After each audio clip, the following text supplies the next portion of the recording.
Spark Success podcast show. I'm your host, Liz Hamlet, and I'm a success coach and business mentor, and I'm also founder of Spark Succeed. So this is the podcast where I have conversations with smart and savvy business owners, thought leaders, and people doing really amazing stuff around the globe. So I've got a fantastic guest for you today, and I'm hoping she'll get us up and active. She is a public speaking consultant and founder of the Speakers Toolkit. So a huge welcome to Jane Quinn. How are you, Jane? Hi, Liz. I'm very well, thank you. Yourself? Brilliant. And like I was saying, we were talking just before we were recording, and last time I spoke to you, you were getting about 60 people up and out of their chairs and rehearsing and getting their vocal cords ready to speak on camera, weren't you? That's right. It's very much interactive, my sessions. They really do serve people well if they actually get involved themselves. There's a big difference between just sitting there and listening to information as opposed to actually participating and feeling the difference that some of those exercises can actually make. Definitely. And you're well trained to be talking about all this stuff. So do you want to tell us a bit about your sort of career background and how you got to found the Speakers Toolkit and do what you're doing today? Sure. Well, I trained at the Royal Academy of Music, and I honestly don't know where the time's gone, but I've now had nearly 20 years experience at the forefront of, I suppose, one of the most competitive industries in the world. And I've been lucky. I've been really lucky that I've been able to perform leading roles in the West End. Cats, I played Jenny Anydots in Cats at the London Palladium. I was first woman in Wonderful Town, conducted by the wonderful Sir Simon Rattle at the Barbican. And I was also swing on the Go-Between. And that meant that I had to learn all three female roles and be prepared to go on for any one of them at any time. Not for the faint-hearted. And, my career's taken me all over the world, from My Fair Lady in Singapore and Kuala Lumpur, The Sound of Music in Jordan, and even Gilbert and Sullivan operettas in the US. But last year, I reached a point and I just felt that I needed something else, something more. And I'd been helping people for many years, really, to communicate with impact and influence. And so really, it was the obvious thing to do to set up my own business, particularly because I'd actually noticed that there was a gap in the market for the teaching of technical vocal knowledge to business people. Something that business trainers themselves can't actually offer because they haven't had the benefit of that formal vocal training. And so the Speakers Toolkit was launched. And I think what's really helped me is the fact that my performing experience has been underpinned by my degree in management, which I did many moons ago, and also my corporate work as a speaker. So it's like all my skills have come together, and I think that they enable me to offer my clients quite an integrated, comprehensive approach and a different approach. And your skills at the moment are so important and so needed, because I've spoken to a lot of sort of quite practiced speakers that perhaps are used to standing on stage, but now they're having to deliver in front of a Zoom screen and perhaps don't have that sort of immediate response that you would get if you were in front of an audience. Exactly. So how are you finding that with your clients? Because obviously you were sort of probably did a bit before lockdown, and now a lot of your clients are sort of pivoting to presenting on screen or on video. How are you finding that for them? Absolutely. Well, they're crucial skills to master now more than ever. And the fundamental principles are the same, but of course you have to realize that it is a screen performance and there are some differences. And so a lot of my work has been focused on training people in the discipline that's needed and the differences between getting up on a big stage and speaking to hundreds of people as opposed to speaking to hundreds of people on a webinar just through the tiny lens of a camera, and some of the do's and don'ts and some of the things that work well. But yes, everybody's in the same boat, and it is a steep learning curve. But of course, like many things, the more you do it, the better and easier it becomes. Yes, definitely. And I spoke to my previous guest, which is Tiffany Hardy. She was previously a TV presenter in New Zealand and producer. And she was sort of saying to love that red dot, you know, to talk, Yes. you know, and it's so tempting in Zoom to just talk to the person's face, which Yes. actually is a long way away from your camera, and, you know, how you can get that connection being sort of separated. But I know, you know, one of the things that really came across in your presentation when I met you first of all was sort of, you know, just how much goes into making impact and sort of having a really clear message in your presentations, and just all that vocal training, and how it, you know, it's not good enough just, you know, a few minutes before your presentation to be sort of practicing vocal exercises. Of course, that's part of it. But you were saying about things like sort of making sure you're hydrated, you know, from the day before almost, not just suddenly. Yeah, it's about good practice really. And obviously if you've got good vocal health and you look after your voice, that's going to pay dividends. It's about lots of things working together. And a lot of them are so subtle that nobody would know that you're doing this or you're not doing that. But you do realize how these things do come together when you get the results that you want. And I think that's what it is. There is no one big secret to public speaking, and what works for some people might not work for other people. But yeah, I think it is literally being aware of all the factors that play a role in how you come across. And sure, if you look after your voice and it's well hydrated, you're going to be more energized, you're going to have a fresh sound. That can only help. Oh, definitely. And, you know, how obviously with your sort of the management qualification, and how are you sort of bringing that into the work that you're doing with your clients? Because obviously there's a lot in sort of management psychology, and, you know, the requirement more and more for leaders to sort of be getting up on stage, and how that impacts on sort of those, you know, perhaps shyer, you know, more introverted leaders. There was a really good I think I was listening to a podcast and they were talking about J.K. Rowling, yes. and the fact that she just hates speaking in public. And she was doing a speech, I think it was something, she was getting some like honorary doctorate or something. And she basically wrote out a speech and she said, I know I'm reading this out, but I'm just absolutely terrified. It's quite interesting about, you know, people in the limelight that you think would be really good at sort of, you know, and be good at words. Actually, it's sort of something that they fear. So how are you working with that sort of management psychology with perhaps those people that are less extrovert and that need to be speaking on screen or on stage? Well, the first thing to say is that it's completely normal. You know, when we're under pressure, certain things happen to the body, including your voice. And so a lot of people complain of their throat feeling tight, or possibly their breathing, they can feel their heart beating, or they get their tongue sort of twisted up with the words, and that's all completely normal. But what my training is about is recognizing what's happening, understanding what's happening, and doing something about it, actually equipping people to almost reverse and isolate these things. And the good news is that everybody can do it. Everybody. It doesn't matter if you are a bag of nerves. It is completely possible to actually become comfortable with speaking. And that could be in a business meeting, you know, even to two colleagues, or it could be, you know, on a bigger scale.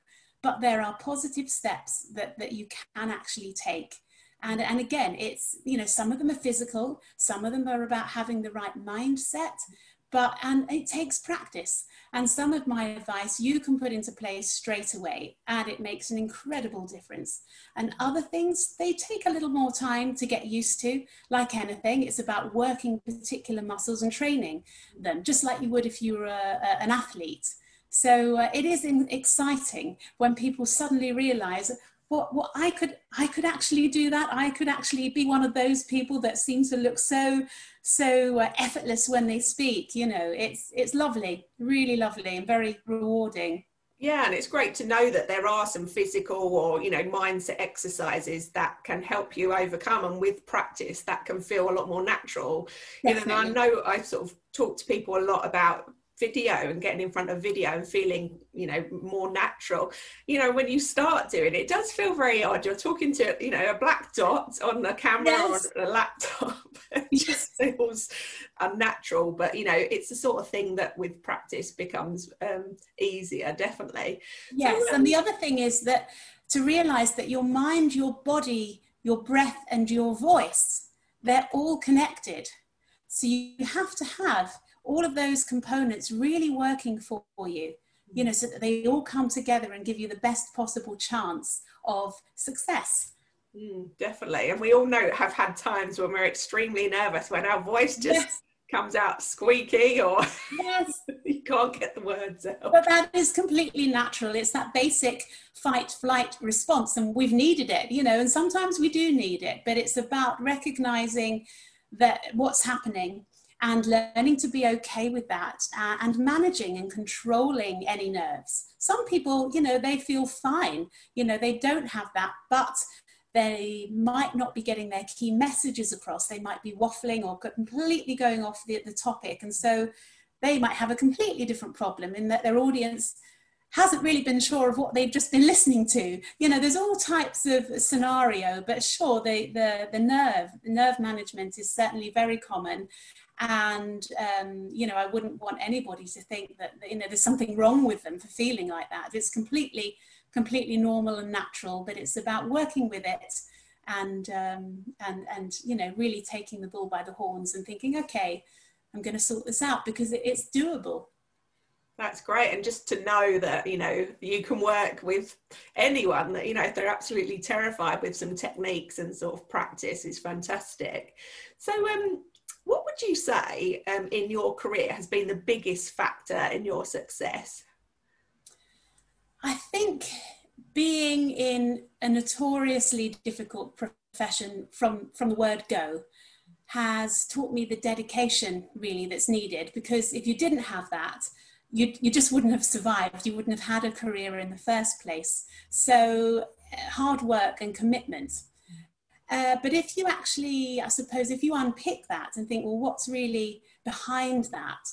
I would say it's a belief in myself, which stems from amazing family, friends, and tutors along the way, and a belief in the value of what I'm doing, in that positive difference that I can make to people's, not only their working lives, but their lives in general.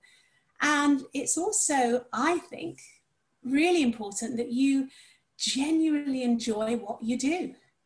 And you can't fake that. I'm lucky. I love what I do. I love performing, I love communicating, and I love helping people. I love seeing the difference, those transformations. So, and that motivates me. You know, that really gets me excited and, you know, propels me forward and probably makes me work harder. Yeah, and that definitely comes across in, you know, how you talk about what you're doing and the people you're helping. And I know you've got some sort of fantastic techniques, which I know that you practice yourself. But what would you say are your sort of best success habits that work for you on a daily or weekly basis? Well, every day is different for me, completely different, and every week is different. So I'm not one of these people that has a regimented fixed regime, you know, 5 o'clock run, 6 o'clock shower, none of that. But what I do like to do is tackle the biggest tasks first in the day, and then things get easier. And I think it's also important to be aware of how you're feeling. So for example, if I'm on a roll one day, I'll quite happily work hour after hour, won't really need many breaks, and that's fine. Equally, there might be another day where, you know, you think, actually, I'll be more productive if I step away for an hour and come back to this. Of course, that's not always possible. You've got meetings and clients, and that's great. But I'm talking about all the other work that supports a business, and just looking after yourself, you know, getting enough sleep, being happy, seeing your family and friends, and learning. I think that's a crucial thing, that you know, I never want to stop learning, and that can be, you know, reading and all the things that you read on the internet as well, but also from speaking to people and asking questions. I love people. I love finding out how they work and what makes them tick. And I think you learn so much and gain such valuable insights from just asking questions, particularly if you don't know anything about that particular area. You know, it adds to your experience. Definitely. And you must be working with people from all different walks of life and different sectors, and yeah, having that curiosity.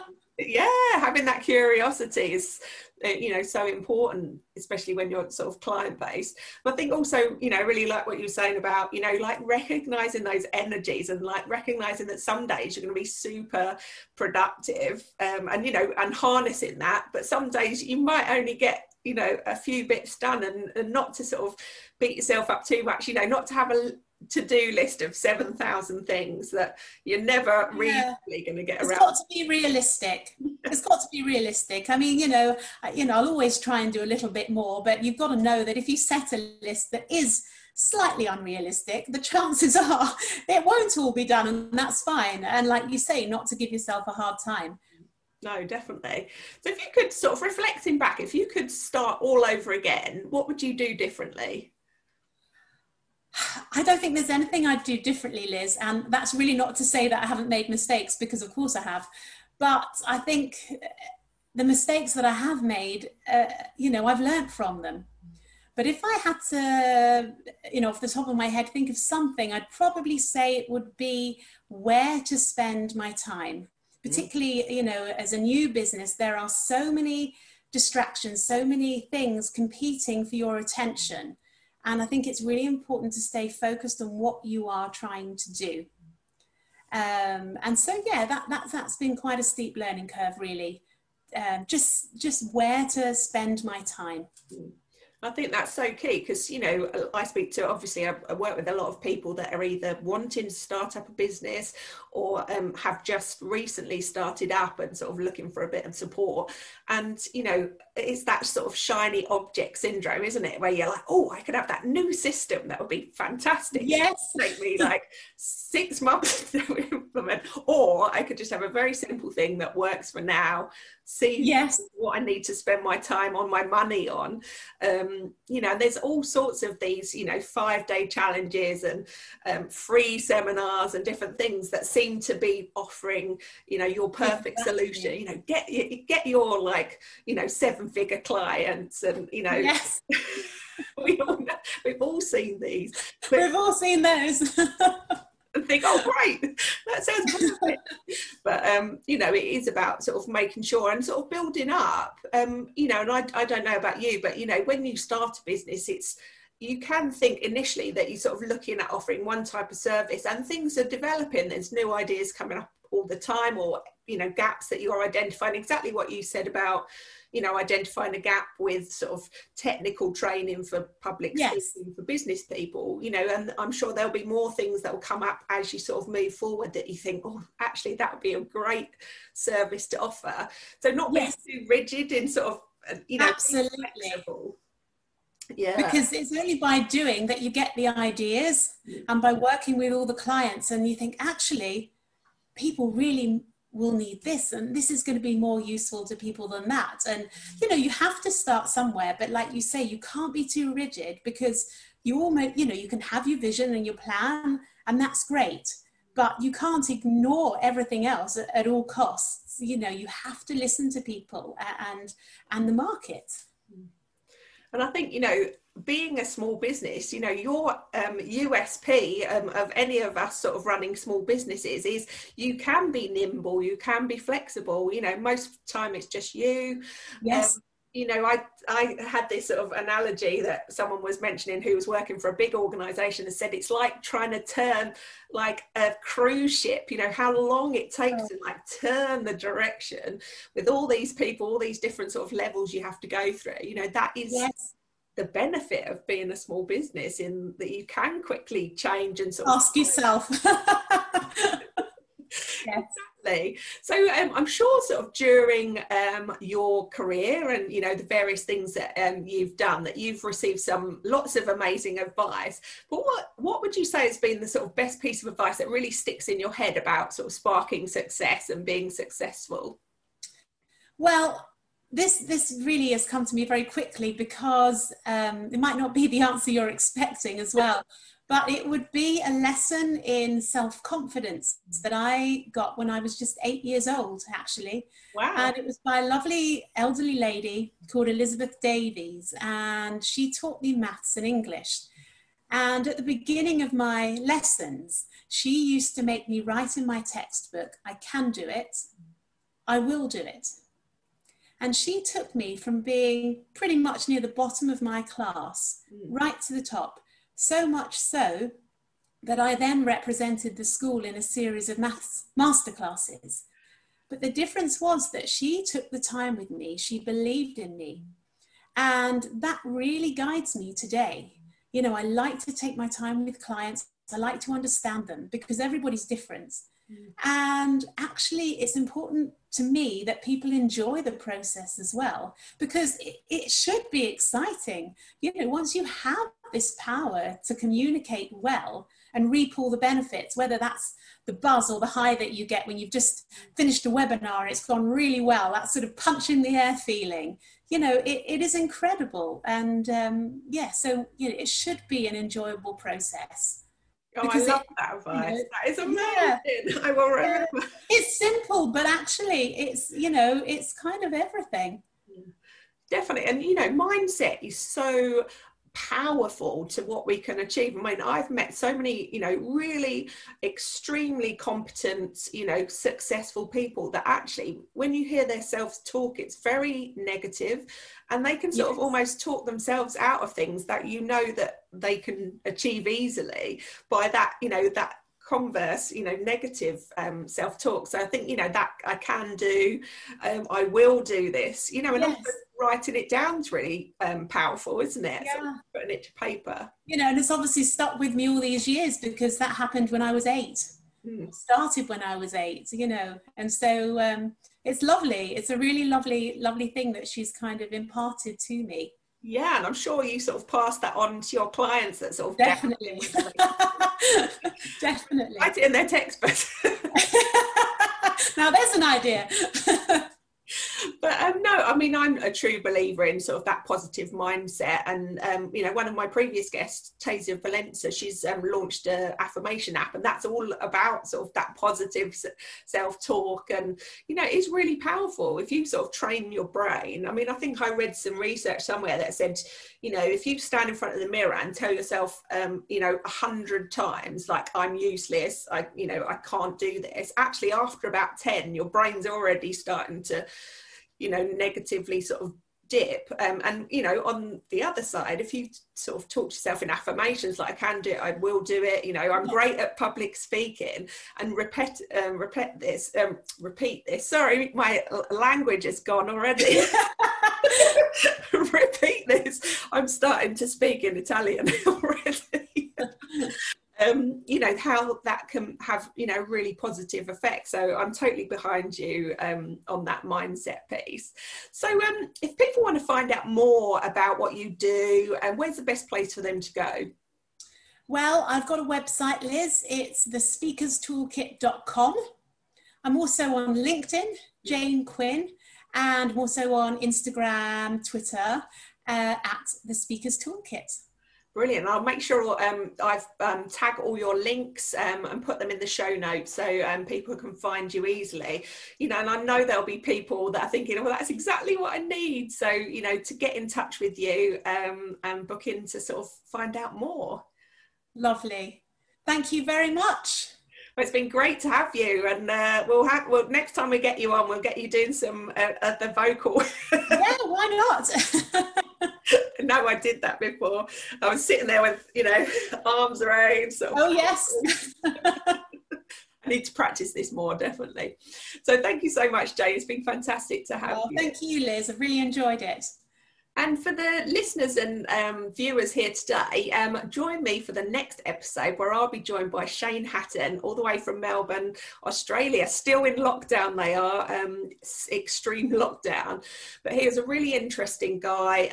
He's a leadership communication expert. He's author of Lead the Room, all about leading and, you know, where to find leadership in your organisation.